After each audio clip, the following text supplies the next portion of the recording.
आज कांशीराम की जयंती है और इस मौके पर मायावती प्रेस कॉन्फ्रेंस कर रही। सुनवाते हैं आपको, क्या कह रही मायावती। आत्मसम्मान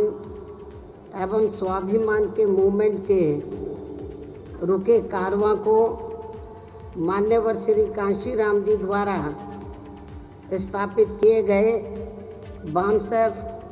DS4 व BSP के माध्यम से उसे नया जीवन व ऊर्जा देकर देश में समाज व लोकतंत्र को मजबूत करने का ऐतिहासिक कार्य करने वाले मान्यवर श्री कांशीराम जी की जयंती है, जिनको सबसे पहले मैं हार्दिक दिल से नमन व अपने श्रद्धा सुमन अर्पित करती हूँ। साथ ही मान्यवर श्री कांशीराम जी के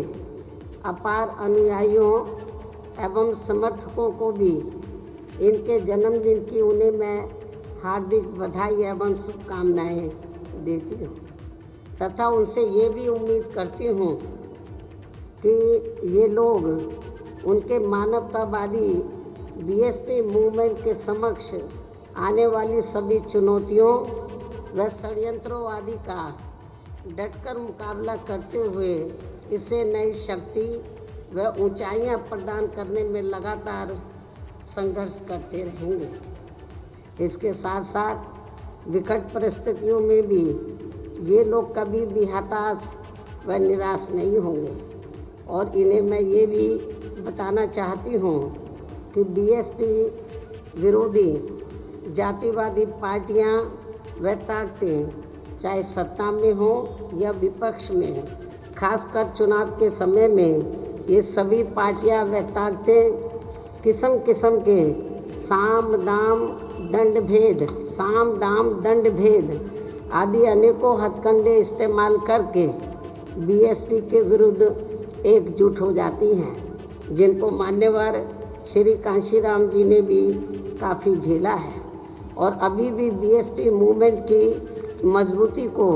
आघात पहुंचाने वालों से इन्हें हर स्तर पर जरूर सावधान रहना है। जहां तक मान्यवर श्री कांशीराम जी के व्यक्तित्व का सवाल है तो इनके बारे में यह बात सर्वविदित है कि इन्होंने अनेकों दुख तकलीफ़ें उठा के अपनी पूरी जिंदगी बाबा साहब डॉक्टर भीमराव अम्बेडकर के अधूरे पड़े कारवां को मंजिल तक पहुंचाने के लिए समर्पित की है। इसके साथ ही इन्होंने बाबा साहब डॉक्टर अम्बेडकर के बताए हुए रास्तों पर चलकर समाज में विशेषकर दलित, शोषित, आदिवासी, पिछड़े, मुस्लिम एवं अन्य धार्मिक अल्पसंख्यक आदि इन अपार दुखी, पीड़ित व उपेक्षित वर्गों के लोगों को अपने पैरों पर खड़ा करने के लिए भी पूरी कोशिश की है और अब उनके देहांत के बाद पूरे देश में एकमात्र BSP पार्टी ही उनके इस अधूरे पड़े कार्यों को आगे बढ़ाने में पूरे जी जान से लगी हुई है, ताकि इन वर्गों के लोग यह समाज में दूसरे वर्गों की तरह मान सम्मान के साथ अपनी खुशहाल भरी जिंदगी व्यतीत कर सकें, जिसके लिए BSP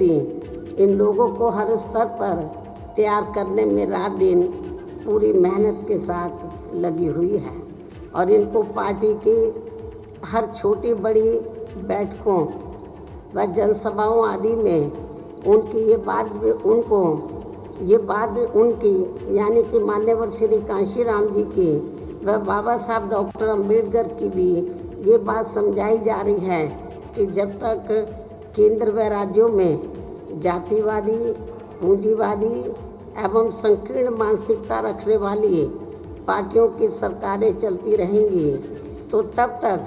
पूरे देश में इन वर्गों के लोगों की सामाजिक व आर्थिक स्थिति में सही परिवर्तन नहीं आ सकता है, बदलाव नहीं आ सकता है और ना ही इन वर्गों के लोगों के साथ साथ यहाँ सर्व समाज में से गरीबों, मजदूरों, किसानों, छोटे व्यापारियों एवं अन्य मेहनतकश लोगों की भी स्थिति में कोई खास बदलाव आ सकता है। इतना ही नहीं बल्कि अब तो केंद्र व राज्यों में कांग्रेस, बीजेपी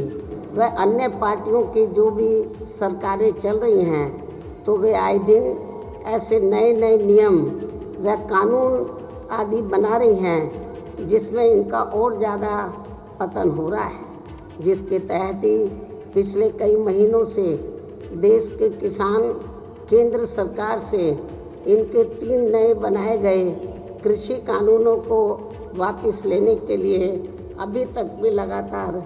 आंदोलित है। जबकि इस मामले में हमारी पार्टी ने केंद्र की सरकार से बार बार ये भी अनुरोध किया है और आज फिर से हमारी पार्टी उनसे यह अनुरोध कर रही है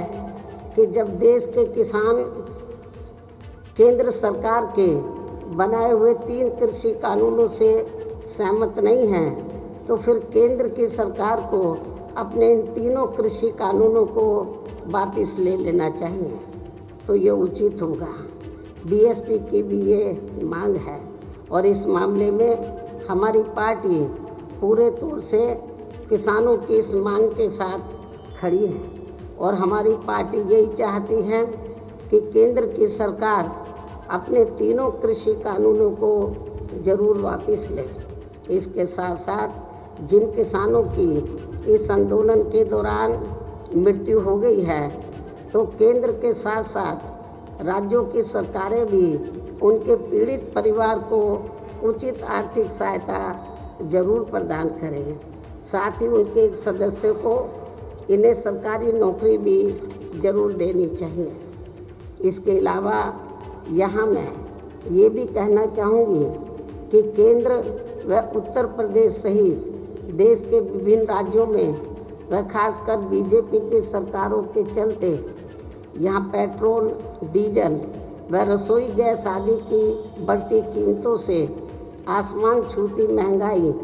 व विकराल गरीबी एवं बेरोजगारी से तथा खराब कानून व्यवस्था आदि के कारण अब देश में गरीब व मेहनतकश लोगों का जीवन दिन प्रतिदिन अति कठिन होता जा रहा है। लेकिन दूसरी तरफ इसके विपरीत कोरोना के संकट काल में भी देश के कुछ पूंजीपतियों व धन्ना सेठों के अपार